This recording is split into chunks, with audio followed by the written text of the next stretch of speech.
আমাকে কেটো না, আমার অনেক কষ্ট হচ্ছে। আমি তোমাকে যদি না কাটি তাহলে আমার সংসার কেমন করে চলবে? আমি তোমার একটা ইচ্ছা পূরণ করব, যেটা দিয়ে তুমি তোমার সংসার চালাতে পারবে। আমার এমন একটা ইচ্ছা দাও যেটা আমি শুভ সেটাই যেন শোনা হয়ে যায়, ঠিক আছে? আজকে থেকে তুমি যেটা শুবে সেটা তোমার শোনা হয়ে যাবে। ওই দেখো তোমার কুড়ালটাও শোনা হয়ে গেছে। হ্যাঁ, আরে আরে বাবা, আমি স্কুল থেকে এসে পড়েছি। আরে বাবা, এখান থেকে সর। হ্যাঁ, আমার বেটা তো শোনা হয়ে গেছে। আরে আমার ছেলে তো শোনা হয়ে গেছে, তাকে ঠিক করে দাও। আমি ঠিক করতে পারবো না। তাহলে এক কাজ করো, আমি যেটা শুয়ে দেবো সেটা যেন শোনা থেকে ঠিক হয়ে যায়। আমি এক ইচ্ছা একবার পূরণ করি, দুইবার পূরণ করি না।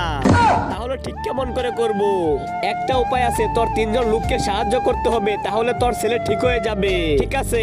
আব্বে দাঁড়া, তুই যদি এই কাজ করতে ব্যর্থ হস তাহলে তোর ছেলে কিন্তু মেয়ে হয়ে যাবে আর কখনো ঠিক হবে না। হ্যাঁ ঠিক আছে। হ্যাঁ, আমি গরিব, আমাকে সাহায্য করো।